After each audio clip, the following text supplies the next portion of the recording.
Hello students, welcome to WB exam portal. দেখো, RRC group D, LP এবং টেকনিশিয়ানের যে course তোমাদের চালানো হচ্ছে এবং তার মধ্যে তোমাদের কিন্তু ফ্রিতে যে টোটাল প্রিভিয়াস ইয়ারের কোশ্চেন সলভ করানো হচ্ছে। এর মধ্যে আমরা অলরেডি প্রায় অনেকগুলো ভিডিও দিয়েছি টোটাল শিফট ওয়াইজ, এবং তার মধ্যে এটা আমাদের নেক্সট ভিডিও। এটা তোমাদের 27/9/2022 যে ফার্স্ট শিফট আছে, এই 27/9/2022 যে থার্ড অ্যান্ড সেকেন্ড শিফট কিন্তু করানো আমাদের হয়ে গেছে।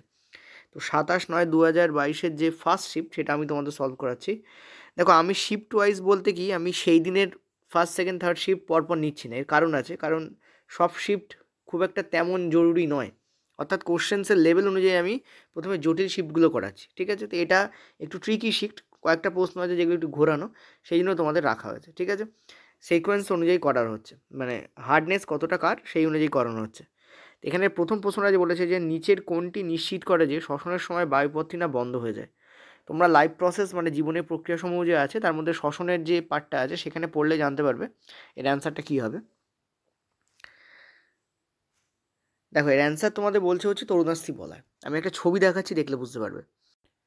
এই ছবিটাকে ভালো করে দেখো। এখানে দেখতে পাচ্ছ যে ওপরে তোমাদের রয়েছে ল্যারিংস বা ভয়েস বক্স, এটাকে বলা হয় ভয়েস বক্স, যেখান দিয়ে আমাদের আওয়াজ বেরোয়, ঠিক আছে? আর তার ঠিক পরে এই যে পার্টটা দেখতে পাচ্ছ, লাল এবং সাদা ডোরাকাটা দাগ রয়েছে পুরো পার্টটা জুড়ে, এই পার্টটাকে বলা হয় ট্রাকিয়া, এবং এটা কি বলা হয় বেসিক্যালি শ্বাসনালী। তো শ্বাসনালী আমাদের কিন্তু তৈরি হয় কী দিয়ে জানো? তরুণাস্থি দিয়ে তৈরি হয়।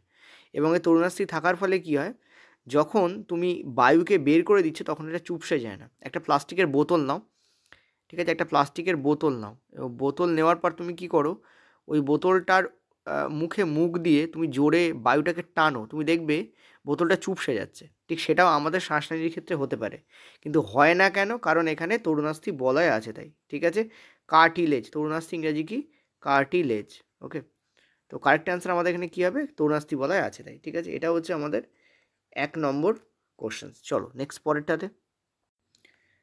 পরের প্রশ্ন, কিছু উদ্ভিদ তার কাণ্ডে একটি আঠালো পদার্থ তৈরি করে যা অসংযোগ বা আসংযোগ আঠা তৈরি করতে ব্যবহার করা হয়। এই আঠা গাছ কীভাবে ব্যবহার করে? দেখো, নর্মালি উদ্ভিদের দেহ থেকে যে আঠালো পদার্থগুলো বাইরে আসে, যেমন বলতে পারো রেজিন, যেমন বলতে পারো ট্যানিন, যেমন বলতে পারো ইটসেলফ গাম, রাবার, এগুলো কিন্তু উদ্ভিদের রেচন পদার্থ হয়। তো বুঝতেই পারছো কারেক্ট অ্যান্সার আমাদের এখানে কী হবে।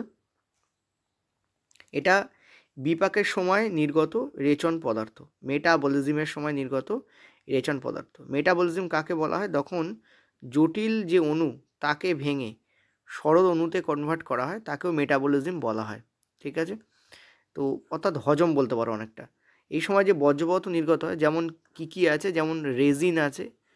তোমরা রেচন যে অংশ আছে তোমাদের যে জীবনের প্রক্রিয়াসমূহ, তার লাস্ট যে প্যারা তাতে বলা আছে, তবে এটা বলা নেই, ঠিক আছে? এটা বলা নেই যে আঠালো অংশ তৈরি হয় সেটা কীভাবে ব্যবহার করে, ইত্যাদি জিনিস বলা নেই। কিন্তু এমনভাবে বলা আছে যে দেখে মনে হয় যেন এরকম, অর্থাৎ পড়লে তোমরা ওভারঅল একটা ভিউ পাবে, সেটাতে এরকমই একটা আইডিয়া তোমরা করতে পারবে। কিন্তু এক্স্যাক্টলি এরকম বলা নেই যে আঠালো অংশ বেরোয় এবং সেটা উদ্ভিদ কীভাবে ব্যবহার করে ইত্যাদি জিনিস বলা নেই। তো রেজিন এখানে কারেক্ট অ্যান্সার হবে, ঠিক আছে? মানে রেজিন, তারপর তোমাদের গাম, ঠিক আছে? তারপর তোমাদের ট্যানিন বললাম, ট্যানিন, তারপর তোমাদের রাবার, ঠিক আছে? রবার ইত্যাদি। চলো নেক্সট পরেরটাতে। নেক্সট বলছে জুলের যে তাপীয় প্রভাবের কারণে তাপ উৎপাদিত হয় সেটা সরাসরি কিসের সাথে ব্যস্তানুপাতিক হয়? তোমাদের যে ফর্মুলা আমি পড়িয়েছিলাম, অর্থাৎ হিটিং এফেক্ট অফ কারেন্টে, তার যে ফর্মুলা, সেই সেম ফর্মুলা এখানে কাজ করবে। ট্রাই করো নিজেরা। দেখো, হিট মানে তো তাপ, আর হিট যেখানে যেখানে উৎপন্ন হবে আর যেভাবে উৎপন্ন হবে তার যা যা ফর্মুলা হবে সেম ইকুয়াল টু হবে, ঠিক আছে? অ্যান্সার দেখে নাও এখানে। তড়িৎ প্রবাহের বর্গের সাথে কীভাবে? হিট ইকুয়াল টু আমরা কী জানি? আমরা জানি I² R ইন্টু টি, এটা আমরা জানি। যেখানে এইটা হচ্ছে আমাদের পাওয়ারের ফর্মুলা, আর পাওয়ারের সঙ্গে টাইমকে ইন্টু করলে আমরা শক্তি পাই, ঠিক আছে? যেহেতু হিট একটা টাইপের শক্তি, ঠিক আছে, যেহেতু হিট একটা টাইপের শক্তি, সেহেতু পাওয়ার ইন্টু টাইম করলে আমরা শক্তিকেই পাবো। এখানে কি দেখতে পাচ্ছ? I² সাথে ইন্টু আছে। I² বলতে কী বোঝায়? তাপীয় মানে তড়িৎ প্রবাহ। আই মানে হচ্ছে তড়িৎ প্রবাহ, ঠিক আছে? আই মানে কি? আই মানে হচ্ছে তড়িৎ প্রবাহ, ঠিক আছে? Easy questions. তো কারেক্ট অ্যান্সার এটাই হবে। আমি যখন 2018-তে এনসিইআরটি পড়ানো শুরু করি, ঠিক আছে, তখন অনেকের কাছে এই প্রশ্নগুলি মানে মারাত্মকভাবে টাফ লাগতো, কিন্তু আজকে দেখো তোমাদের কাছে কত ইজি লাগছে। ঠিক আছে, মানে বারবার এনসিইআরটি পড়াতে পড়াতে পড়াতে পড়াতে তোমাদেরও দেখো কত ইজি হয়ে গেছে। তোমরা ভাবছো এইসব কোশ্চেন আর কী কোশ্চেন স্যার, এগুলো তো ইজি কোশ্চেন, কিন্তু যখন 2018-তে প্রথম পড়ানো শুরু করেছিলাম তখন এই কোশ্চেনগুলো দেখি তোমরা কিন্তু ভয় পেতে। নেক্সট পয়েন্টটা চলো। নেক্সট প্রশ্ন, একটি বৈদ্যুতিক মোটরের তড়িৎ প্রবাহের দিকটি এটি ব্যবহার করে বিপরীত করা যায়। তোমরা জানো বৈদ্যুতিক মোটরের কিন্তু যে চালিকা শক্তি সেটাকে কিন্তু দিক পরিবর্তন করা যায়। তো কোনটা ব্যবহার করে তড়িৎ প্রবাহের যে দিক আছে সেটাকে চেঞ্জ করা যায়? অ্যান্সার তোমাদের বলছে স্প্লিট রিং। কাকে বলা হয় স্প্লিট রিং? যদিও বৈদ্যুতিক মোটর, এবারে তোমরা জানো যে সিলেবাসের যে বহির্ভূত, দেখো একটা কথা বলি, জাস্ট এ মিনিট। এই যে দেখতে পাচ্ছ, আমি অ্যাকচুয়ালি এনসিইআরটি থেকে ছবিটা আনলাম। হ্যাঁ, তো যেটা বলছিলাম তোমাদের, এই যে বৈদ্যুতিক মোটর এটা কিন্তু বাদ গেছে। ঠিক আছে, ডিসি মোটর যেটা টোটাল বাদ গেছে, তারপরে এসি জেনারেটার এগুলো বাদ গেছে। ঠিক আছে, এবং ফ্লেমিংয়ের রাইট হ্যান্ড রুল এগুলো সব তোমাদের এনসিইআরটি চ্যাপ্টার থেকে বাদ গেছে। তো মোস্ট প্রবাবলি এগুলো থেকে তোমরা এবারে আর কোশ্চেন দেখতে পাবে না, বাট স্টিল জাস্ট ইনফরমেশনটা নিয়ে রাখো যে যখন তড়িৎ প্রবাহের দিক চেঞ্জ করে সেটা করে এই যে স্প্লিট রিং। দেখতে পাচ্ছ এখানে একটা রিং মতো রয়েছে, এই যে আকার এরকম, এই যে লাল রঙের দেখতে পাচ্ছ একটা রিং মতো রয়েছে, এই যে এটাই হচ্ছে বেসিক্যালি স্প্লিট রিং। ঠিক আছে, এটা দেখো স্প্লিট মানে কি, স্প্লিট শব্দ অর্থ হচ্ছে দ্বিধা বিভক্ত। ঠিক আছে, স্প্লিট শব্দ অর্থ কি দ্বিধা বিভক্ত। এই রিংটা দুটো পার্টে দ্বিধা বিভক্ত এরকম হয়ে অবস্থান করে, এই জন্য একে এদিকে একটা এদিকে একটা, এখানে লেখা রয়েছে পি, এখানে লেখা রয়েছে কিউ, এই যে পি আর কিউ, এটা হচ্ছে তোমাদের স্প্লিট রিং। ঠিক আছে, তো এটা একটু মাথায় রাখবে। স্প্লিট রিংয়ের মাধ্যমে কি করা হয়, তড়িৎ প্রবাহের যে দিক আছে সেটাকে চেঞ্জ করা হয়। ঠিক আছে, যেদিকে তড়িৎ যাচ্ছে তার বিপরীত দিকে তড়িৎ পাঠানো যায় এই স্প্লিট রিংয়ের সাহায্যে। চলো নেক্সট আমরা পরেরটায় যাব। এই প্রশ্নটা ভালোই ট্রিকি। বলছে যে নিচের কোন মৌলের অক্সাইডকে হাইড্রোজেন, কার্বন মনোক্সাইড এবং কার্বন দ্বারা বিজারিত করা যায় না? ভেরি ইম্পর্টেন্ট কোশ্চেন্স, অ্যান্সার দাও নিজেরা। দেখো মনে রাখবে এটা খুব ইম্পর্টেন্ট, সেটা হচ্ছে যে ক্যালসিয়াম হচ্ছে সেই মৌল, এটা কিন্তু একটা দারুণ কোশ্চেন্স। ক্যালসিয়াম হচ্ছে সেই মৌল যাকে হাইড্রোজেন, কার্বন মনোক্সাইড বা কার্বন দ্বারা বিজারিত করা যায় না, মানে রিডিউস করা যায় না। ঠিক আছে, রিডিউস করা যায় না। দেখো যখনই ক্যালসিয়ামের সঙ্গে তুমি হাইড্রোজেনের বিক্রিয়া ঘটাবে, মানে ক্যালসিয়াম অক্সাইডের সাথে, কারণ মৌলের অক্সাইড মানে কি, দেখো এখানে কপারের অক্সাইড মানে কপার অক্সাইড, এখানে হচ্ছে পিবিও, এটা হচ্ছে Fe2O3 বা Fe3O4 এরকম কিছু হবে, আর এটা হচ্ছে CaO। ক্যালসিয়াম অক্সাইড হচ্ছে, ক্যালসিয়াম সাথে অক্সাইডের যে বন্ড সেটা মারাত্মক তীব্র হয়, কারণ ক্যালসিয়াম হচ্ছে প্রচণ্ড রিঅ্যাক্টিভ একটা মেটাল। ঠিক আছে, বিকজ অফ দিস রিঅ্যাক্টিভিটি, প্রচণ্ড রিঅ্যাক্টিভ একটা মেটাল, যার ফলে এই অক্সিজেনকে খুব জোরালোভাবে ধরে রাখে। ক্যালসিয়ামের সাথে অক্সিজেন যে বন্ড হয় সেটা দ্রুত রিডিউস করা যায় না এই যে কার্বন মনোক্সাইড, কার্বন আর হাইড্রোজেন দিয়ে। ঠিক আছে, সেই জন্য আমরা এখানে অ্যান্সার বলতে পারি CaO, কারণ ক্যালসিয়ামের সঙ্গে হাইড্রোজেনের যে বন্ড সেটা মারাত্মক তীব্র হয়। ঠিক আছে, ক্যালসিয়ামের সঙ্গে হাইড্রোজেনের বন্ড কী হয়, মারাত্মক তীব্র হয়। রিঅ্যাক্টিভিটি সিরিজ যদি দেখো তাহলে দেখবে ক্যালসিয়ামকে হাইড্রোজেনের অনেক উপরে রাখা হয়েছে। ঠিক আছে, হাইড্রোজেনের নিচে যে ধাতুগুলো আছে, যেমন কপার আছে, যেমন Ag আছে, যেমন অরাম আছে, যেমন তোমাদের ইত্যাদি যে ধাতুগুলো আছে, এদেরকে কিন্তু কি করা যায়, হাইড্রোজেন দ্বারা কিন্তু বিজারিত করা যায়, কিন্তু ক্যালসিয়াম অক্সাইডকে কিন্তু বিজারিত করা যায় না, করে ক্যালসিয়ামকে বার করা যায় না হাইড্রোজেন দ্বারা। ঠিক আছে, এটা একটা ইম্পর্টেন্ট কোশ্চেন ছিল, এটা একটু মনে রাখবে। কোশ্চেনটা যদি বুঝতে নাও পারো, কোশ্চেনের ডাটাগুলোকে একটু খেয়াল রাখবে, পরীক্ষার সময় পড়লে অ্যান্সার দিতে পারবে। পরেরটা চলো। নেক্সট পরের প্রশ্ন বলছে এক্স ক্রোমোজোমে, মানে এক্স ক্রোমোজোম ধারণকারী শুক্রাণু এবং ওয়াই ক্রোমোজোম ধারণকারী শুক্রাণুর মধ্যে কি দৃশ্যমান পার্থক্য আছে? ভালো প্রশ্ন। বলেছে এক্স ক্রোমোজোম ধারণকারী শুক্রাণু এবং ওয়াই ক্রোমোজোম ধারণকারী শুক্রাণুর মধ্যে কী পার্থক্য আছে? এদের আকারে কোনো পার্থক্য নেই, তবে গতিশীলতায় পার্থক্য আছে। হ্যাঁ, এক্স যুক্ত শুক্রাণুগুলি বড়। বলছে না, আকার ও গতিশীলতায় কোনো পার্থক্য নেই। হ্যাঁ, ওয়াই যুক্ত শুক্রাণুগুলো আরও গতিশীল। চলো অ্যান্সার দেখে নাও, দারুণ প্রশ্ন। পজ করে অ্যান্সার তোমরা ট্রাই করবে নিজেরা।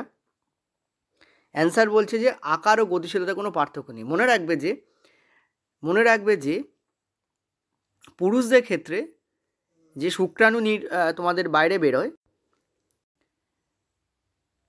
এক্স ওয়াই ক্রোমোজোম এরা ধারণ করে, মানে পুরুষরা কী করে, এক্স ওয়াই ক্রোমোজোম ধারণ করে। এই যে শুক্রাণু থাকে তার মধ্যে এক্স ওয়াই ক্রোমোজোম থাকে, যখন ডিভাইড হয় তখন এক্স এবং ওয়াই এইভাবে কিন্তু ডিভাইড হয়। ঠিক আছে, এক্সগুলো এক্স তোমাদের জিনোম ধারণ করে আর ওয়াইগুলো তোমাদের ওয়াই জিনোম ধারণ করে। কিন্তু তার মানে এটা নয় যে এদের আকার বা গতিশীলতায় কোনো পার্থক্য থাকবে। তো কারেক্ট অ্যান্সার কিন্তু দারুণ, এটা ভালো প্রশ্ন, যে আকার এবং গতিশীলতায় কিন্তু কোনো পার্থক্য নেই, দে আর সেম, তার স্ট্রাকচারও সেম, শুধু তাদের জেনেটিক মেটেরিয়ালে পার্থক্য থাকবে। ঠিক আছে, বোঝা গেছে? তো চলো, answer will be this. Next প্রশ্ন বলেছে বেঞ্জিনে বিদ্যমান দ্বিবন্ধনের সংখ্যা কটি? এগুলো কিন্তু একদমই কমন কোশ্চেন্সের মধ্যে পড়ে। আগের কোশ্চেন্স আর ওই যে তোমাদের ক্যালসিয়াম অক্সাইড দিয়ে যে প্রশ্নটা বলেছিলাম ওগুলো একটু ট্রিকি প্রশ্ন ছিল। অ্যান্সার দেখে নাও। দেখো, বেঞ্জিন যদি আমরা দেখি তাহলে বেঞ্জিনের ক্ষেত্রে আমরা কী দেখবো, যে 6টা কার্বন থাকে। বেঞ্জিনের সংকেত কী? C6H12, তাই না? C6H6, বেঞ্জিনের সংকেত হচ্ছে এইটা। তো আমরা কি দেখবো, 6টা কার্বন রয়েছে, তো 1টা 2টো 3টে 4টে 5টা 6টা। এবং আমরা কি দেখবো, অল্টারনেট এদের মধ্যে ডবল বন্ধন কাজ করে অল্টারনেটলি। ঠিক আছে, একটা সিঙ্গেল একটা ডবল এইভাবে কাজ করে। সিঙ্গেল দিয়ে শুরু হলো, পরেরটা ডবল, তারপরটা সিঙ্গেল, তারপরটা ডবল, তারপরটা সিঙ্গেল। তো কতগুলো ডবল বন্ড দেখতে পাচ্ছ? 3টে, 1 2 and 3।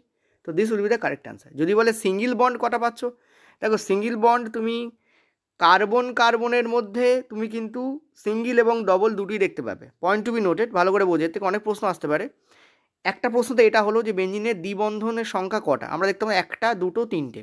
ওকে, এবার তোমাদের যদি বলে যে কার্বনে সিঙ্গেল বন্ড কটা, তখন অ্যান্সার হবে 3টে। 1টা 2টো 3টে, কটা হবে অ্যান্সার? 3টে। তোমাদের যদি বলে কার্বনে ডবল বন্ডের মধ্যে কটা আছে, তোমরা কি অ্যান্সার দেবে? 3টে, কারণ টোটাল 6টা বন্ড থাকে কার্বনে। তাহলে কার্বনে টোটাল কটা বন্ড হলো? 6টা। এবার কার্বন হাইড্রোজেন বন্ডের মধ্যে এসো। কার্বন হাইড্রোজেনের সিঙ্গেল বন্ড থাকে। কার্বন হাইড্রোজেনে কী থাকে? অলওয়েজ মনে রাখবে, কার্বন হাইড্রোজেনের মধ্যে সিঙ্গেল বন্ডই থাকে। ঠিক আছে, কারণ হাইড্রোজেন একটাই দিতে পারে, কার্বন 4টে দিতে পারলেও হাইড্রোজেন যদি একটা দিতে পারে, ফলে হাইড্রোজেন যদি একটা দিচ্ছে, কার্বনও হাইড্রোজেনকে একটাই দেবে। এই যে সমযোজী বন্ধনের ক্ষেত্রে মনে রাখবে যে এ যদি একে একটা দেয়, তাহলে এও একে একটাই দেবে, যতগুলোই দেওয়ার ক্ষমতা থাক না কেন। 1 টাকার বিনিময়ে 1 টাকাই দেবে, 1 টাকার বিনিময়ে 100 টাকা কেউ এখানে দেবে না।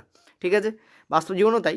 তো আমরা দেখতে পাচ্ছি কার্বনের তো 4টে লাঠি, তো 1টা 2টো এখানে ইউজ হয়ে যাচ্ছে, টোটাল 3টে লাঠি ইউজ হয়ে গেছে। এই কার্বনটার দিকে তাকাও, 1টা এদিকে 2টো, 3টে লাঠি ইউজ হয়ে গেছে। তো এখানে আর একটাই লাঠি আছে হাইড্রোজেনকে দেওয়ার জন্য। সিমিলারলি একে দেখো, এর আর একটাই লাঠি আছে হাইড্রোজেনকে দেওয়ার জন্য। সিমিলার একে দেখো, এখানে একটাই লাঠি আছে হাইড্রোজেনকে দেওয়ার জন্য। এরও তাই একটাই লাঠি আছে, এরও তাই একটাই লাঠি আছে, এরও তাই একটাই লাঠি আছে।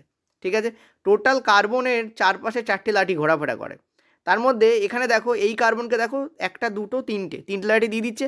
সো হাইড্রোজেনকেও একটাই দিতে পারবে। ঠিক আছে, এই 2টো আর এই 1টা, তাহলে কটা বেঁচে থাকলো হাইড্রোজেনের জন্য? একটাই। সো টোটাল 4টে লাঠি দেখো কার্বনের চারপাশে আছে কিনা দেখো। প্রত্যেকটা কার্বনকে দেখো 4টে করে লাঠি আছে। হাইড্রোজেনকে একটা, এদিকে কার্বনকে একটা, আর এই কার্বনকে 2টো দিয়েছে, তাহলে টোটাল 4টে হয়ে যাচ্ছে প্রত্যেকটা। তাই কটা হাইড্রোজেন হয়েছে দেখো, এদিকে 3টে এদিকে 3টে, টোটাল 6টা, ওই জন্য C6H6। এবার তোমাদের যদি বলে কার্বন হাইড্রোজেনের মধ্যে এখানে কতগুলো সিঙ্গেল বন্ড তৈরি হয়েছে, কার্বন হাইড্রোজেনের মধ্যে ডবল বন্ড কতগুলো তৈরি হবে? 0 তৈরি হবে, কারণ তৈরি হতেই পারে না, 0 কোনো নেই। কিন্তু কার্বন হাইড্রোজেনের মধ্যে কতগুলো সিঙ্গেল বন্ড তৈরি হবে? দেখো 1টা 2টো 3টে 4টে 5টা 6টা, কতগুলো হবে? 6টা সিঙ্গেল বন্ড তৈরি হবে। ঠিক আছে, কার্বন হাইড্রোজেনের মধ্যে কতগুলো সিঙ্গেল বন্ড তৈরি হবে? 6টা। ডবল কটা হবে? 0। এবার যদি বলে ওভারঅল বেঞ্জিনে কতগুলো সিঙ্গেল বন্ড আছে, ওভারঅল বেঞ্জিনে total single bond in benzene, এটাও পড়তে পারে, সবটাই বলে দিচ্ছি তোমাদের। Total single bond in benzene কতগুলো আছে? Total single bond in benzene কতগুলো আছে? দেখো, কার্বনের সিঙ্গেল বন্ড 3টে ছিল, আর কার্বন হাইড্রোজেনের সিঙ্গেল বন্ড 6টা, তো টোটাল কটা? 9টা। ঠিক আছে, অ্যান্সার কী হবে তখন? 9টা। ঠিক আছে, মনে রাখবে। তো এখানে অনেকগুলো ডিভিশন হয় কোশ্চেন্সের, দেখো 4-5খানা ডিভিশন হয়, প্রত্যেকটা তোমাদের বললাম। এটা তোমাদের মেবি 7 নম্বর কোশ্চেন্স ছিল। আর দাগ নম্বরে কী আসে যায় ব্যাপারটা জানা জরুরি। পরেরটায় চলো। দেখো, বৈদ্যুতিক মোটরের ব্যাপারটা উঠে গেছে, কিন্তু ফ্লেমিংয়ের যে হ্যান্ড নিয়ম, লেফট হ্যান্ড রাইট হ্যান্ড নিয়ম, তার মধ্যে রাইট হ্যান্ড নিয়মও বাদ গেছে, কিন্তু লেফট হ্যান্ড নিয়ম কিন্তু বাদ যায়নি। আর বৈদ্যুতিক মোটরের যে চৌম্বক ক্ষেত্র এবং তার যে কুণ্ডলীর যে ঘূর্ণন, সেটা বেসিক্যালি কিসের জন্য হয় জানো? এই যে বৈদ্যুতিক মোটর, তাকে যখন তুমি চৌম্বক ক্ষেত্রে প্রবেশ করাও, তখন সেখানে কী হয়, একটা বল কাজ করে এবং সেটা তড়িৎ পরিবহনের ফলে হয়। এবং সেই তড়িৎ পরিবহনের ফলে এই কুণ্ডলীর উপরে একটা বল প্রয়োগ হয়, তার ফলে সেটা ঘুরতে থাকে। ঠিক আছে, এটা বলের দিক কোনটা, চৌম্বক ক্ষেত্রের দিক কোনটা, আর তড়িৎ পরিবাহীর দিক কোনটা, সেটা কী অনুযায়ী ঠিক হয়? ফ্লেমিংয়ের বাম হস্ত নিয়ম অনুযায়ী ঠিক হয়। লেফট হ্যান্ড রুল অনুযায়ী, ফ্লেমিংয়ের লেফট হ্যান্ড রুল অনুযায়ী কী হয় সেটা ঠিক হয়। বোঝা গেল? ক্লিয়ার? দেখো আমাদের যে হাতের যে থাম্ব সেটা হচ্ছে ফোর্সকে নির্দেশ করে, আর এই ফোর্সই কুণ্ডলীর ওপর কাজ করে। ফোর্স যেদিকে কাজ করবে, ঠিক আছে, গতিও কিন্তু সেদিকে কাজ করবে। তো ফোর্স গতিকে নির্দেশ করছে কোনটা, আমাদের এই যে বুড়ো আঙুল সেটা, ঠিক আছে, থাম্ব। এবং কোন থাম্ব, লেফট থাম্ব। আর এই যে এইটা বি লেখা রয়েছে, বি কি, বি হচ্ছে তোমাদের ম্যাগনেটিক ফিল্ড। বি মানে হচ্ছে বল নয় কিন্তু, বি মানে হচ্ছে ম্যাগনেটিক ফিল্ড। ম্যাগনেটিক ফিল্ড কোন দিক থেকে কোন দিকে যায় দেখতে হচ্ছে, ম্যাগনেটিক ফিল্ড এদিকে নির্দেশ করছে। এদিকে নির্দেশ করার অর্থ বোঝো, তার মানে নর্থ থেকে ম্যাগনেটিক ফিল্ড সাউথের দিকে যাচ্ছে। তার মানে এই তীরটা কোন দিকে বলো তো, সাউথে। অলওয়েজ মনে রাখবে, magnetic field lies always north থেকে উৎপন্ন হয় আর সাউথের দিকে যায়, ম্যাগনেটের বাইরে। আর আমরা নর্মালি ম্যাগনেটের বাইরেই দেখাই, তো নর্মালি এটা সাউথের দিকে ডিনোট করে। কোন দিকে ডিনোট করে, সাউথের দিকে ডিনোট করে নর্মালি, নর্থ থেকে সাউথের দিকে যায়, ঠিক আছে। আচ্ছা, নেক্সট তোমাদের কি বলেছে, এখানে দেখতে পাচ্ছ আই। আই মানে কারেন্ট। আই কাকে নির্দেশ করবে, আই হচ্ছে কারেন্টকে নির্দেশ করবে, ঠিক আছে। অর্থাৎ কারেন্টের ডাইরেকশান চেঞ্জ করে, ঠিক আছে, কারেন্ট এর ডাইরেকশান চেঞ্জ করে, কারেন্টের ডাইরেকশান পরিবর্তন করে, চেঞ্জ করে এর ডাইরেকশান মানে ম্যাগনেটিক ফিল্ডের ডাইরেকশান, যেটা বি দিয়ে ডিনোট করা হয়, এই যে বি, এর ডাইরেকশান চেঞ্জ করা যায়, এর দিক চেঞ্জ করা যায়, ঠিক আছে, চেঞ্জ করা যায়। শুধু এটা মাথা রাখলেই তোমাদের হবে, ঠিক আছে। তো answer will be here option 2। এটা আমাদের 8 নম্বর প্রশ্ন ছিল। চল নেক্সট পরেরটাতে।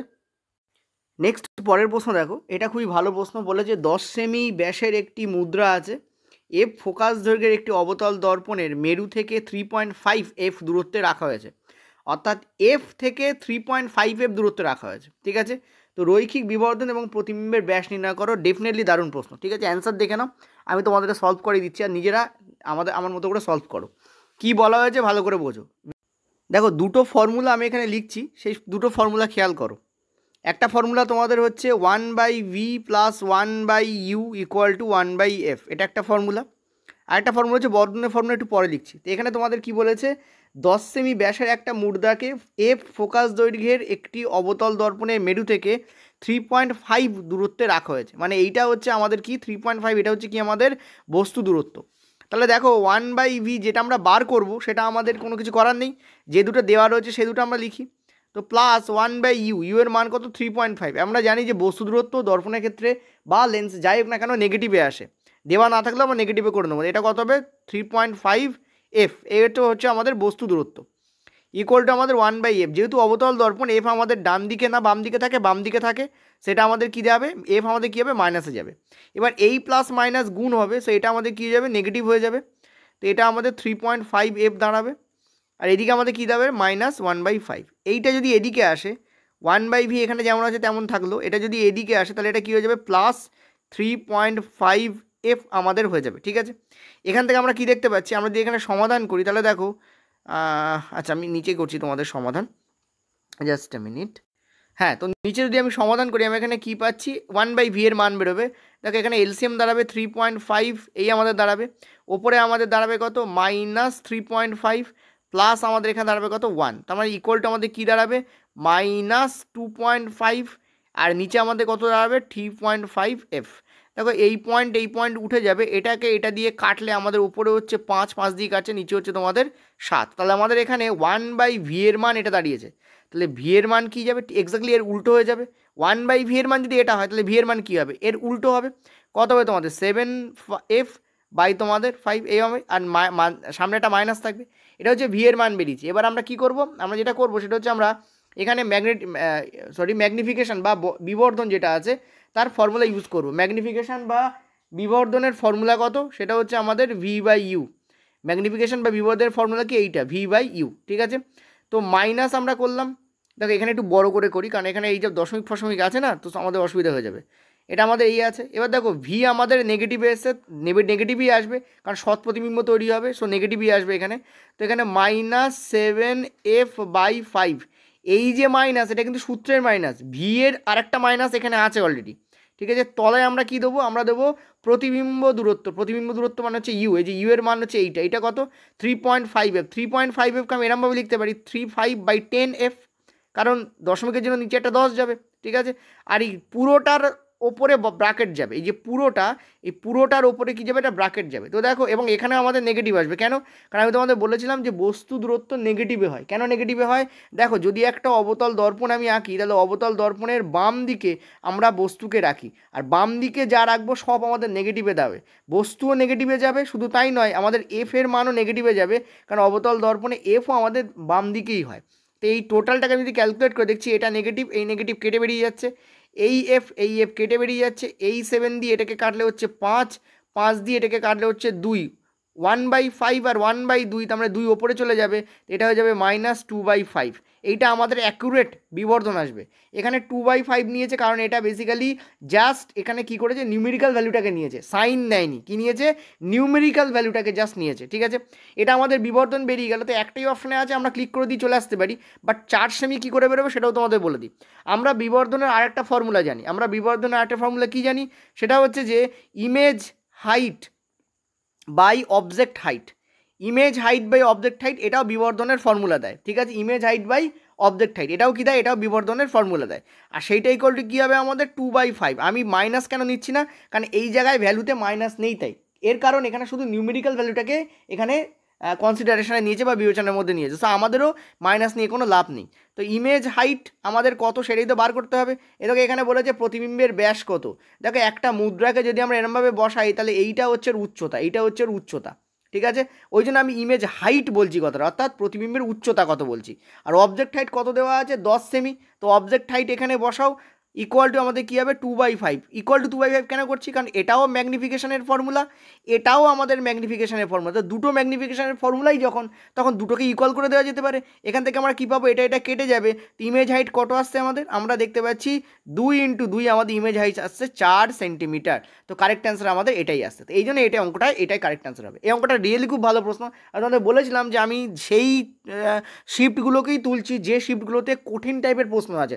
এখন দেখো, সব প্রশ্ন তো আর কঠিন হবে না, ডেফিনেটলি। ওই জন্য কিছু প্রশ্ন তোমরা দেখলে ভেরি ইজিলি আমরা অ্যান্সার করতে পারছি, আর কিছু প্রশ্ন তোমরা দেখলে কঠিন। তবে একটা কথা বলি, যেগুলো ইজি লাগছে সেগুলো সলভ করাচ্ছি বলে ইজি লাগছে, যখন পরীক্ষা হলে গিয়ে তোমাদের সামনে পড়বে তখন ওতেও অনেকে কনফিউশন হয়ে যায়। ঠিক আছে, সেই জন্য আমার সলিউশন দিকে ভাববে না যে ব্যাপারটা ইজি, তোমাদেরকে নিজেদেরকে করে খাতায় দেখতে হবে। যেমন এই অঙ্কটা নিজেরা করে দেখো, কজন নিজেরা অ্যান্সার বার করতে পারছো বলো। অ্যান্সার যদিও তোমরা ব্যাপারটা জানো, হয়তো রুট ম্যাপ তোমরা জানো যে এইভাবে এইভাবে করলে অ্যান্সার বেরোবে, অথচ তোমরা ভুল করবে কেন, কারণ তোমাদের এই যে নেগেটিভ পজিটিভ তাছাড়া কাটাকুটিতে অনেক ভুল যাবে, 90% তো ভুল যাবে এখানে। কারণ সূত্র জানলেই যে অ্যান্সার করা যাবে তা কিন্তু নয়, তাহলে তো অ্যালজেব্রা সবাই পারতো, তাহলে তো ত্রিকোণমিতি সবাই পারতো, শুধু যদি সূত্র মুখস্থ করেই হয়ে যেত। ঠিক আছে, সেরকম লেন্সের ব্যাপারে বলে রাখি, প্র্যাকটিস না করলে কিন্তু তোমরা ভুল করবে। ঠিক আছে, চলো নেক্সট পরেরটা যাবো আমরা। আচ্ছা, পরের প্রশ্নের অপশান আমি তুলিনি, কারণ দেখলাম পরের প্রশ্নে এখানে টাইপিং এরর করে দিয়েছে রেল, ওই জন্য আমি অপশান তুলিনি। সোডিয়াম ক্লোরাইডের যে জলীয় দ্রবণ তাকে বলা হয় ব্রাইন সলিউশন। ঠিক আছে, এটা কী হবে তোমাদের, ব্রাইন সলিউশন অ্যান্সার হবে। সোডিয়াম ক্লোরাইড অ্যাকচুয়ালি জলীয় দ্রবণ তো নয়, বলা উচিত যে গাঢ় জলীয় দ্রবণকে কী বলা হয়। ইংলিশটা কী আছে আমার জানা নেই, ইংলিশে হয়তো ঠিকই ছিল। সোডিয়াম ক্লোরাইড মানে হচ্ছে NaCl। ঠিক আছে, অর্থাৎ আমাদের যে টেবিল সল্ট বলি সেটা হচ্ছে আমাদের সোডিয়াম ক্লোরাইড। ঠিক আছে, টেবিল সল্ট বা নর্মাল সল্ট। তো টেবিল সল্টের যে জলীয় দ্রবণ, ইনফ্যাক্ট গাঢ় জলীয় দ্রবণ, তাকে আমরা কী বলি, আমরা বলি ব্রাইন সলিউশন। ঠিক আছে, NaOH উৎপন্ন করতে এটা কাজে লাগে। আমরা জানি যে ক্লোর অ্যালকালি প্রসেসে কিন্তু আমাদের ব্যাপকভাবে এই সোডিয়াম ক্লোরাইডের যে জলীয় দ্রবণ, ইনফ্যাক্ট গাঢ় জলীয় দ্রবণ, সেটা কিন্তু ব্যবহার করা হয়। ঠিক আছে, তো কারেক্ট অ্যান্সার আমাদের কী হবে, ব্রাইন সলিউশন হবে। চলো 11 দাগে চলো।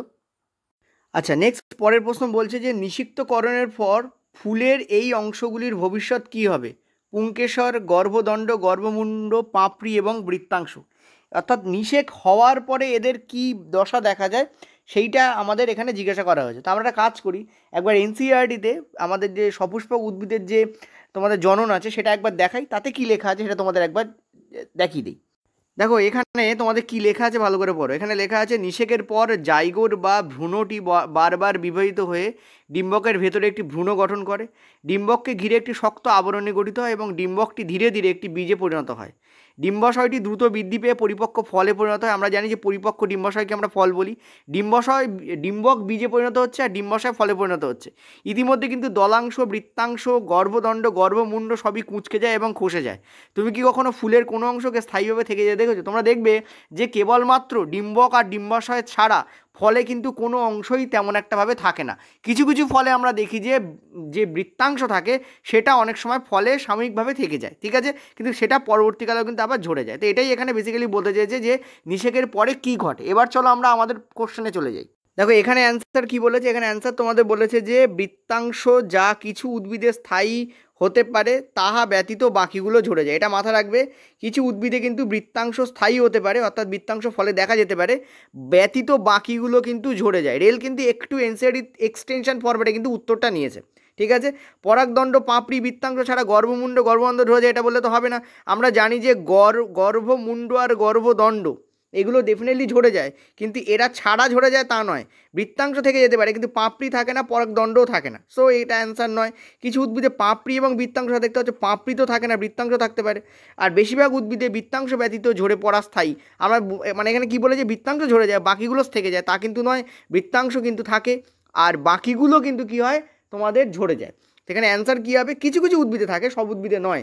তো অ্যান্সার এখানে কী হবে আমাদের 2 নম্বরটা আমরা অন্যগুলো অপশানের থেকে বেশি অ্যাকুরেট পাচ্ছি, ওই জন্য 2 নম্বর আমাদের অ্যান্সার দাঁড়াবে। খুবই ভালো প্রশ্ন, কিন্তু আমি তোমাদের ওই জন্য বলেছি এই প্রশ্নকে, এই যে কোশ্চেন্সটা আছে, এই যে শিফট আছে, এটা কিন্তু ট্রিকি শিফট, ঠিক আছে। এটা আমাদের 10 দাগ গেল, ঠিক আছে। চলো নেক্সট আমরা পরেরটায় যাব।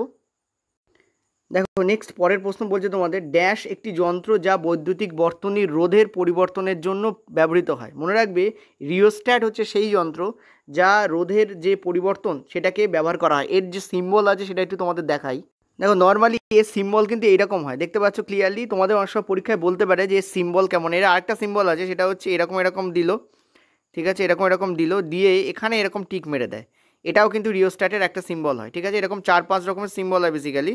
ব্যাটারি এঁকে তার উপর একটা টিক মেরে দেওয়া, এটাও একটা রিওস্ট্যাটের সিম্বল, এটাও রিওস্ট্যাটের সিম্বল, এটাও রিওস্ট্যাটের সিম্বল। তবে ডিফারেন্ট জায়গায় ডিফারেন্টভাবে এই সিম্বলকে ব্যবহার করা হয়, বাট অত জানার দরকার নেই আমাদের, যেহেতু আমরা তো ইলেকট্রনিক্স বা ইলেকট্রিক্যাল পড়ছি না।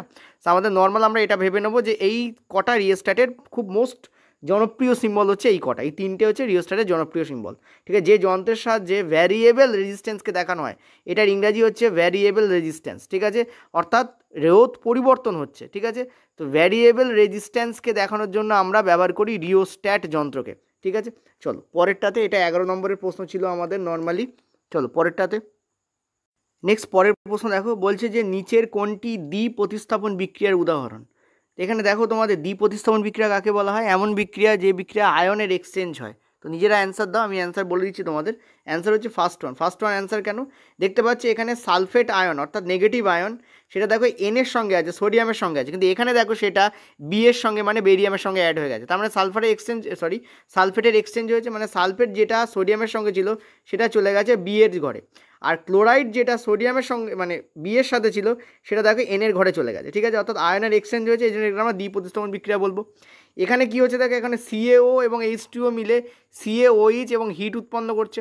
আমরা ক্লিয়ারলি দেখতে পাচ্ছি এখানে বেসিক্যালি কী হচ্ছে, এখানে দেখতে হচ্ছে সংযোজন হচ্ছে, দুটো জিনিস জুড়ে একটা সিঙ্গেল মৌল তৈরি হচ্ছে, মানে এটা কী হচ্ছে, এটা সংযোজন বা কম্বিনেশন রিয়াকশন।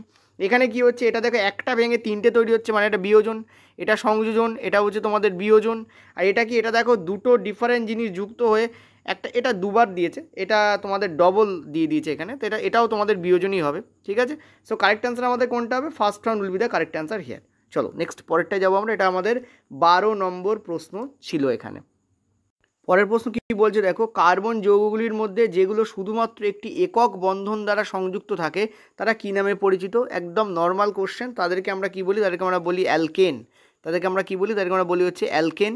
আর সরলতম অ্যালকেনের নাম কি, আমরা জানি সরলতম যে অ্যালকেন, ঠিক আছে, তার নাম হচ্ছে তোমাদের CH4 অর্থাৎ মিথেন, ঠিক আছে। তার সরলতম অ্যালকেনের নাম কি, সেটা হচ্ছে আমাদের মিথেন। ফর্মুলা কী হয়, CnH2n+2। মিথেনের ক্ষেত্রে এই ফর্মুলা খাটে না, কিন্তু তার পরেরটা CN মানে হচ্ছে 2, তাহলে H2n কী হবে, 2 দুগুণে 4 আর 2 হচ্ছে তোমাদের 6, মানে C2H6। এটা হচ্ছে তোমাদের ইথেনের ফর্মুলা, ঠিক আছে। তারপরে তোমাদের প্রোপেন থাকে, বিউটেন থাকে, এগুলো থাকে। যাই হোক, অ্যান্সার আমাদের কী হবে, অ্যালকেন। আর অ্যালকেনের আরেকটা নাম হচ্ছে সম্পৃক্ত যৌগ। তো this will be the correct answer. এটা আমাদের 13 নম্বর দাগের প্রশ্ন ছিল, একটু স্পিডে করাচ্ছি তোমাদের। নেক্সট পরের প্রশ্ন কি বলছে দেখো, কোন কোষাঙ্গাণুতে কোষীয় শ্বসনের প্রথম ধাপ 6 কার্বন অণু বিশিষ্ট হয়ে গ্লুকোজ ভেঙে 3 কার্বন অণু বিশিষ্ট পাইরুভেট তৈরি হয়। তোমাদের যে গ্রাফ আছে এনসিইআরটিতে তাতেই উল্লেখ আছে, তোমরা দেখবে ওখানে লেখা আছে যে গ্লুকোজ আছে, গ্লুকোজ ভেঙে তোমাদের তৈরি হচ্ছে গ্লুকোজ ভেঙে তোমাদের তৈরি হচ্ছে পাইরুভেট বা পাইরুভিক অ্যাসিড। পাইরুভেটকেই কিন্তু পাইরুভিক অ্যাসিডও বলা হয়। এটা একটা 6 কার্বনযুক্ত আর এটা হচ্ছে 3 কার্বনযুক্ত। বেসিক্যালি একটা গ্লুকোজ অণু ভেঙে দুটো 3 কার্বনযুক্ত পাইরুভেট তৈরি হয়, 2 অণু তৈরি হয়, 2 অণু 3 কার্বনযুক্ত পাইরুভেট তৈরি হয় এবং পাইরুভেটের এক একটা পাইরুভেটে 3টে করে কার্বন থাকে, ওই জন্য আমরা একে 3 কার্বন অণুযুক্ত পাইরুভেট বলি। ঠিক আছে, এই যে 3 কার্বন বিশিষ্ট পাইরুভেট, এবং এই যে প্রক্রিয়াটা এটাকে বলা হয় গ্লাইকোলাইসিস। এই যে প্রক্রিয়াটাকে কি বলা হয়? গ্লাইকোলাইসিস। আর গ্লাইকোলাইসিস কোথায় হয় আমি তোমাদের পড়িয়েছি, সেটা হচ্ছে তোমাদের হয় হচ্ছে সাইটোপ্লাজমে। কোষের সাইটোপ্লাজমে গ্লাইকোলাইসিস হয়, আর মাইটোকন্ড্রিয়া হয় হচ্ছে ক্রেবস চক্র, ঠিকের পরের ধাপ যেটা। ওকে, তো চলো আমরা নেক্সট পরেরটায় যাব। এটা মেবি আমাদের 14 নম্বর প্রশ্ন হচ্ছে বা 15। চলো আমরা নেক্সট পরেরটায় যাব। নেক্সট প্রশ্ন কি বলেছে দেখো, একটা 30 সেমি ফোকাস দৈর্ঘ্য বিশিষ্ট অবতল লেন্স আছে এবং যার থেকে 60 সেমি দূরত্বে একটা বস্তুকে রাখা হলো, বস্তুর অবস্থান এবং প্রতিবিম্বের প্রকৃতি নির্বাচন করো। খেয়াল করে দেখো এখানে কিন্তু অবতল লেন্স দিয়েছে, সো ফর্মুলা কিন্তু অন্য টাইপের হবে। অ্যান্সার দেখে নাও, আমি তোমাদের করে দিচ্ছি। আমাদের অ্যান্সারের যে ফর্মুলা হয়, মানে লেন্সের যে ফর্মুলা, সেটা হচ্ছে 1/v - 1/u = 1/f। এই আমাদের হয়, এখানে আমাদের নেগেটিভ আসে আমরা জানি। তো 1/v এর ভ্যালু কত আমরা ক্লিয়ারলি দেখতে পাচ্ছি। এখানে কী কী বলেছে? বস্তুর অবস্থান আর প্রতিবিম্বের কি বলেছে? প্রকৃতি। আচ্ছা দেখি আমাদের অপশান দিয়ে করা যায় কিনা। দেখো অবতল লেন্স, আর অবতল লেন্সে আমরা জানি আমাদের অসৎ প্রতিবিম্ব তৈরি হয়, আর অসৎ প্রতিবিম্ব তো কিন্তু সমশীর্ষ হয়। সো এটা তো কেটে যাবে, এটা তো কেটে যাবে। এখন এই দুটোর মধ্যে যে কোনো একটা অ্যান্সার হবে। এখানে মাইনাস আর এখানে প্লাস আছে, ঠিক আছে। তো বস্তুর অবস্থান এবং প্রতিবিম্বের প্রকৃতি। আচ্ছা চলো দেখা যাক। বস্তুর অবস্থান এবং প্রতিবিম্বের প্রকৃতি মানে বস্তু দূরত্ব চেয়েছে না কি বলেছে? আচ্ছা, এত সেমি দূরত্বে বস্তুকে রাখা হলো, তাহলে প্রতিবিম্বের প্রকৃতি কী হবে, বস্তুর অবস্থান কী হবে? আচ্ছা এখানে আমাদের অঙ্ক করার কোনো দরকারই নেই। কেন অঙ্ক করার দরকার নেই? দেখো এই হচ্ছে আমাদের অবতল লেন্স, আমরা জানি। আর আমরা জানি যে অবতল লেন্সের ক্ষেত্রে আমরা কি জানি? লেন্সের ক্ষেত্রে কি জানি? আমাদের যে অসৎ প্রতিবিম্ব তৈরি হয়, সেটা আমাদের কোন দিকে তৈরি হয়? লেফট সাইডে তৈরি হয়। লেন্সের ক্ষেত্রে আমরা জানি অসৎ প্রতিবিম্ব লেফট সাইডে, আর সৎ প্রতিবিম্ব তৈরি হয় আমাদের রাইট সাইডে। এটা লেন্সের ক্ষেত্রে হয়। দর্পণের ক্ষেত্রে হলে ঠিকের উল্টো হবে। দর্পণের ক্ষেত্রে কী হয়? এটা লেন্স। দর্পণের ক্ষেত্রে কী হয়? দর্পণের লেফটে হয় সৎ প্রতিবিম্ব আর রাইটে হয় অসৎ প্রতিবিম্ব, ঠিক আছে। রাইটে হয় অসৎ প্রতিবিম্ব, এটা গোলাবে না। তার মানে আমাদের যে যাই হোক না কেন, আমাদের নেগেটিভ তো আসবেই। এই জন্য নেগেটিভটা অ্যান্সার হবে, পজিটিভ তুমি এখানে কেটে দিতে পারো। অর্থাৎ এটাকে আমরা কোশ্চেন সলিউশন, আমরা যে আমাদের যে ম্যাথমেটিক্যাল ক্যালকুলেশন, সেটাকে অ্যাভয়েড করেও কিন্তু আমরা করতে পারি। So correct answer will be this here, ঠিক আছে। যদি কোশ্চেনের মানে কোনো ভ্যালু ভুল না থাকে, তাহলে এটাই আমাদের কারেক্ট অ্যান্সার হবে। নইলে ভ্যালু যদি ভুল থাকে, তাহলে অ্যান্সার চেঞ্জ হয়ে যাবে, ঠিক আছে। চলো পরেরটা 15 দাগের পরের 16 দাগ আমরা যাব। পরের প্রশ্ন কি বলছে দেখো, বলছে লোহার পেরেক কপার সালফেট দ্রবণের সংস্পর্শে এলে সেটার রং ড্যাশে পরিবর্তন হয়ে যায়। ভিডিওটা পজ করে তোমরা অ্যান্সার দাও। এখানে অ্যান্সার হবে তোমাদের বাদামি। কেন অ্যান্সার হবে? দেখো একটা এইট হচ্ছে তোমাদের আছে হচ্ছে কপার সালফেটের দ্রবণ, এবং এটা নর্মালি কী হয়? এটা নর্মালি কিন্তু তোমাদের নীল হয়, ঠিক আছে, নীল হয় বা ব্লু হয়। এবার এর মধ্যে তুমি যদি একটা পেরেককে রাখো, তুমি দেখবে কিছুক্ষণ পরে কি হচ্ছে, এই যে দ্রবণটা হয়ে যাচ্ছে, পেরেক আছে এবং এই দ্রবণটা কী হয়ে যাচ্ছে? লালচে বাদামি কালারের হয়ে যাবে। লালচে বাদামি কালারের হয়ে যাবে, ঠিক আছে। এই দ্রবণ লালচে বাদামি কালারের হয় কেন? তার কারণ হচ্ছে দেখো কপার সালফেট হচ্ছে CuSO4 আর লোহা হচ্ছে Fe, ঠিক আছে। লোহা কিন্তু কপারের থেকে বেশি বিক্রিয়াশীল, ফলে লোহা কী করে? কপার সালফেটের ঘর থেকে কপারকে বের করে দেয়, দিয়ে নিজে সেই জায়গায় জুড়ে বসে, আর কপার এখানে পড়ে থাকে একা। এই যে কপারের কালারটা এই দ্রবণে শো করে। এটা কিন্তু একটা প্রতিস্থাপন বিক্রিয়া। এটা একটা কি? প্রতিস্থাপন বিক্রিয়া। এটা প্রতিস্থাপন বিক্রিয়া কেন? কারণ দেখো বেশি বিক্রিয়াশীল লোহা কপারকে তার ঘর থেকে বের করে দিচ্ছে এবং নিজে সেই ঘরে ঢুকে যাচ্ছে, আর কপার দেখো একা পড়ে আছে। এই জন্য এই ধরনের বিক্রিয়াকে বলা হয় প্রতিস্থাপন বিক্রিয়া বা ডিসপ্লেসমেন্ট রিয়াকশান। কি বলা হয় একে? প্রতিস্থাপন বিক্রিয়া বা ডিসপ্লেসমেন্ট রিয়াকশান, ঠিক আছে। দেখো আমাদের যে পেড কোর্স চলছে, তাতে আমরা টোটালি এগুলোকে ভেঙে ভেঙে ভাগ করে করে বুঝিয়েছি, ইভেন এভাবে এঁকে বোঝানো হয়েছে, ঠিক আছে। তো তোমরা যদি পেড কোর্স নিতে চাও, তোমরা এই নাম্বারে হোয়াটসঅ্যাপ করতে পারো 8670838797। কালকে আমাদের, ইনফ্যাক্ট আজকে আমাদের যে টিচার্স ডে আছে, সেই উপলক্ষে তোমরা ইউজ করবে কোড হচ্ছে তোমাদের 87, এবং এই 87 কোড ইউজ করলে তোমরা কিন্তু কী পাবে? তোমরা কিন্তু একটা স্পেশাল ছাড় পাবে। তার জন্য তোমাদের জানার জন্য তোমরা এই নাম্বারে হোয়াটসঅ্যাপ করে নেবে 8670838797। একটা স্পেশাল ছাড় তোমাদের জন্য আছে, যারা এখনও নাওনি তারা নিতে পারো। ডিটেলসে ক্লাস করানো হচ্ছে। টার্গেট হচ্ছে এই ক্লাসের, সেটা হচ্ছে ALP পরীক্ষা, তার সঙ্গে তোমাদের টেকনিশিয়ান পরীক্ষা, এবং তার সঙ্গে তোমাদের রেলওয়ে গ্রুপ ডি পরীক্ষা, ঠিক আছে। এইভাবে ধরে তোমাদের করানো হচ্ছে, অর্থাৎ আমাদের NCERT রিভিশন করানো হচ্ছে, তার সঙ্গে এক্সটেনশন ফরম্যাটে যে যে জিনিস পড়ানোর দরকার, যেগুলো NCERTর বাইরে অথচ রেল দিচ্ছে, সেই সমস্ত প্রশ্ন আমরা করছি। মনে রাখবে বায়োলজিতে এবারেও তোমরা 70% NCERT থেকে কমন পাবে। 90 থেকে 100% যারা বলছে তারা ভুল বলছে। বায়োলজিকে কিন্তু NCERTর বাইরেও কিন্তু প্রশ্ন এসছে, মানে লাইনের এক্সটেনশন ফরম্যাটে। থিওরি তো বইতেই আছে, কিন্তু কিন্তু তার এক্সটেনশন ফরম্যাটে প্রশ্ন এসছে। তো 70% তোমরা বায়োলজি এবারেও পাবে, ঠিক আছে। কেমিস্ট্রি যদি আমি বলি, chemistry normally 30% to 40% totally chemistry তোমাদের বই থেকে এসছে, বাকিটা এক্সটেনশন ফরম্যাটে এসছে। যদিও এক্সটেনশন ফরম্যাটে যে টপিক থেকে এসেছিলো সেটা হচ্ছে তোমাদের মডার্ন পিরিয়ডিক টেবিল, সেটা এবারে বাদ গেছে। সো এবারে হয়তো এই যে পার্সেন্টেজ সেটা আমরা একটু বেশি দেখতে পাবো, হয়তো কেমিস্ট্রিতে 50% প্রশ্ন তোমরা বুক থেকে পাবে, ফিজিক্সে মাত্র 10 to 20% কোশ্চেন বুকসের লাইন তুলে দিয়েছে। ফিজিক্সে কিন্তু বেশিরভাগ কোশ্চেন্সে কিন্তু কনসেপচুয়াল প্রশ্ন দিয়েছে, ঠিক আছে। যেমন এই আগের বার আমরা যেটা দেখলাম যে দুটো অঙ্ক কষলাম, নিজের আমি এক্সাম্পল দাও ভালো করে, ঠিক আছে। কারোর কথা, আমার কথা, অন্য কোনো স্যারের কথা শোনার আগে জাস্ট একটা এক্সাম্পল নাও ভালো করে। এই যে আমি করাচ্ছি এটা কিসের, এটা হচ্ছে রেলওয়ে প্রিভিয়াস ইয়ার প্রশ্ন। রেলওয়ে প্রিভিয়াস ইয়ার প্রশ্নে তুমি যে কটা ফিজিক্সের অঙ্ক বললে সেগুলো কি এনসিইআরটিতে আছে? না, নেই। সেগুলো কি এনসিইআরটিতে সেই টাইপের অঙ্ক আছে? না, নেই। সেই টাইপের অঙ্ক তুমি পাবে না। তার মানে কি, ফিজিক্স মনে রাখবে, ফিজিক্সে এরকমভাবে লাইন তুলে প্রশ্ন ইম্প্যাক্ট করাই যায় না। ফিজিক্সে কি কনসেপ্টটাকে নিলে, তাকে বুঝলে, তার উপর এক্সটেনশন ফরম্যাটে করা, তাই ফিজিক্স হচ্ছে ইম্পর্টেন্ট, কারণ এখানে নিউমেরিক্যালস আছে। তাই কেমিস্ট্রিতেও নিউমেরিক্যালস থাকে, নেই তা নয়, কিন্তু কেমিস্ট্রিতে নিউমেরিক্যালসের সংখ্যা হায়ার ক্লাসে বেশি, 10th অবধি কম। যেখানে ফিজিক্সে কিন্তু 10থেও মারাত্মক কিন্তু 10th স্ট্যান্ডার্ডেও কিন্তু মারাত্মক নিউমেরিক্যালস থাকে। সেই জন্য বায়োলজি যেহেতু 10th স্ট্যান্ডার্ডে অনেকটা হিস্ট্রি জিওগ্রাফির মতো ডাটা মনে রাখতে হয়, বায়োলজি এক্সপেরিমেন্টাল কিছু নেই, সেই জন্য বায়োলজি বুকস থেকে দেওয়া যায়। তবে আগের বার বেশিরভাগ প্রশ্ন যেহেতু বুকস থেকে পড়েছে, সেই জন্য ওই এনসিইআরটি বুকসের কিছু প্যারাগ্রাফ আছে যেখান থেকে আগের বার কম প্রশ্ন পড়েছে, সেইগুলো কিন্তু রেল এবারে টার্গেট করবে, ঠিক আছে। আর যদি না হয় তাহলে কিছুটা হলেও আমি বলবো বাইরে দেবে। যদিও টেকনিশিয়ান পরীক্ষা আমরা দেখেছি বায়োলজিতে এবারেও কিন্তু আমরা বলতে পারি যে 70 to 80% কোশ্চেন এনসিইআরটি বুকস থেকে এসছে, কিন্তু কিছু এক্সটেনশন ফরম্যাটে এসছে। যেমন ওখানে কিন্তু বৃত্তাংশ ঝরে যায় বলা নেই, ওখানে কি বলা, সরি, ওখানে বলা নেই কিন্তু বৃত্তাংশ থেকে যায়। একটু আগে দেখলে কি বৃত্তাংশ থেকে যায় বলা আছে? কোথাও নেই। কিন্তু এখানে কি পড়েছে, কিছু উদ্ভিদে বৃত্তাংশ থেকে যায়, এটা বলে দিয়ে রেল প্রশ্ন দিয়েছে, অর্থাৎ একটু এক্সটেনশন ফরম্যাটে প্রশ্ন দিয়েছে। এই এক্সটেনশন ফরম্যাটটাই কিন্তু আমরা আমাদের পেড কোর্সে করাচ্ছি। এই জন্য আমি বারবার বলবো পেড কোর্স তোমরা জয়েন করতে পারো, প্রচণ্ড ছাড় দিয়ে পেড কোর্সটাকে রাখা হয়েছে। তোমাদের 1 মাসের যে তোমরা মোবাইলের যে খরচা করো তার থেকেও কম দামে তোমাদের দেওয়া হচ্ছে, এছাড়াও তার উপর আবার ছাড় দেওয়া হবে। সো 87 কুপন কোড ব্যবহার করে তোমরা কিন্তু আজকে 10টার পর থেকে 87 কুপন কোড ব্যবহার করতে পারবে, বা আমাদের অ্যাডমিন বলে দেবেন তোমাকে, তোমরা একবার একটা কাজ করে এই নাম্বারে হোয়াটসঅ্যাপ করে নিও, তাহলে ডিটেলসটা জানতে পারবে, ঠিক আছে। চলো আমরা নেক্সট 18 নম্বর প্রশ্নে যাব। নেক্সট পরের প্রশ্ন কি বলছে, যে একটা দর্পণ থেকে প্রতিফলকের ওপর গঠিত প্রতিবিম্ব অসৎ এবং অত্যন্ত খর্বকায়, অর্থাৎ অত্যন্ত ছোট, তাহলে বস্তুর অবস্থান এবং দর্পণের প্রকৃতি হবে যথাক্রমে। দেখো খেয়াল করে, আমি অ্যান্সার বলে দিচ্ছি তোমাদের। অ্যান্সার এখানে কী হবে, অ্যান্সার তোমাদের বলছে অসীম এবং উত্তল দর্পণ। মনে রাখবে যে অবতল দর্পণ যদি হয়, দর্পণই বলে দিচ্ছে না, লেন্স তো বলেনি, ঠিক আছে। সো অবতল দর্পণ যদি হয়, পয়েন্ট টু বি নোটেড, যদি আমরা অবতল দর্পণের কথা বলি, অবতল দর্পণে কিন্তু সৎ প্রতিবিম্ব এবং অসৎ প্রতিবিম্ব দুটোই উৎপন্ন হয়, ঠিক আছে। মনে রাখবে সৎ প্রতিবিম্বের প্রকৃতি তোমাদের ছোট হতে পারে, আবার সমান সাইজের একই আকারের হতে পারে, ছোট হতে পারে, সমান সাইজের হতে পারে, বা বড় হতে পারে। কিন্তু অবতল দর্পণে অসৎ প্রতিবিম্বের সাইজ ডেফিনেটলি বড় হবে, ঠিক আছে। যেখানে উত্তল দর্পণে একটা কথা বলি, উত্তল দর্পণে অলওয়েজ অসৎ প্রতিবিম্ব তৈরি হয়, আর সেই প্রতিবিম্ব কিন্তু ছোট হয়।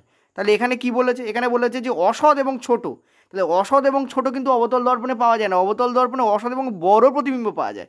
দ্যাট ইজ ওয়াই এখানে অ্যান্সার কিন্তু উত্তল দর্পণই হবে। আর উত্তল দর্পণে কিন্তু যদি তুমি প্রতিবিম্বকে কোথায় রাখো, অত্যন্ত খর্বকার করতে যাও, তাহলে তোমাকে কি করতে হবে, যে বস্তুর অবস্থান তোমাকে অসীমে রাখতে হবে। তো that is why this will be the correct answer, অর্থাৎ এইটা আমাদের মেনলি কারেক্ট অ্যান্সার। এটা তো অ্যান্সার হবে না, এগুলো দেখো অবতল দর্পণ রয়েছে, সে এমনি কেটে যাবে, ঠিক আছে। তো অ্যান্সার যদি হয় তো এটাই আমাদের অ্যান্সার হতে হবে। ওকে, চলো নেক্সট আমাদের পরের প্রশ্নে যাব আমরা। দেখো এই প্রশ্নটা আমি অপশান তুলিনি, বাট এই প্রশ্নটা ভালো প্রশ্ন। বলেছে ক্লামাইডোমোনাসের মতো এককোষী যারা শৈবাল, তারা কিভাবে শ্বসনের জন্য অক্সিজেন গ্রহণ করে। মনে রাখবে যারা এককোষী প্রাণী হয় না নর্মালি, তারা কিন্তু দেহ ত্বকের মাধ্যমে ব্যাপনের দ্বারা কিন্তু নেয়, ঠিক আছে। দেহ ত্বকের মাধ্যমে ব্যাপনের দ্বারা কিন্তু তারা কি করে, জলে দ্রবীভূত অক্সিজেনকে কিন্তু নেয়।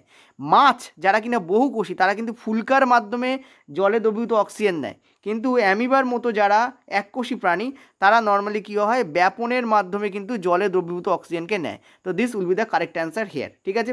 এটা আমি তোমাদের অপশান তুলছি না, বাট ব্যাপারটা বলে দিলাম, মাথায় রেখো। নেক্সট পরেরটায় চলো। দেখো একদমই ইজি প্রশ্ন, এটা আমাদের লাস্ট প্রশ্ন, দ্যাট মিনস 20 দাগের প্রশ্ন। কি বলেছে, এটার আরও 2-3টে প্রশ্ন ছিল, কিন্তু সেগুলো এত ইজি যে আমি সেগুলো নেইনি। আর একটা প্রশ্ন তোমাদের আধুনিক পর্যায় সারণী থেকে ছিল, সেই জন্য আমি সেটাকে অমিট করে দিয়েছি, ঠিক আছে।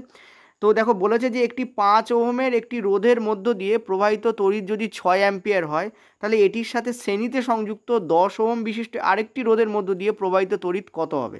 খেয়াল করে দেখো, তুমি একটা জিনিস ভালো করে দেখো, এখানে দুটো রোধকে আঁকা হয়েছে, মানে জয়েন করানো হয়েছে, এবং তাদেরকে জয়েন করানো হয়েছে কিসের সাথে, একটা ব্যাটারির সাথে, এবং সে একটা ভোল্টেজ দিচ্ছে আমরা দেখতে পাচ্ছি। এবং কি ভোল্টেজ দিচ্ছে, যে কোনো একটা ভোল্টেজ দিচ্ছে, এখানে বলা নেই ভোল্টের কথা, ধরো এক্স ভোল্ট দিচ্ছে।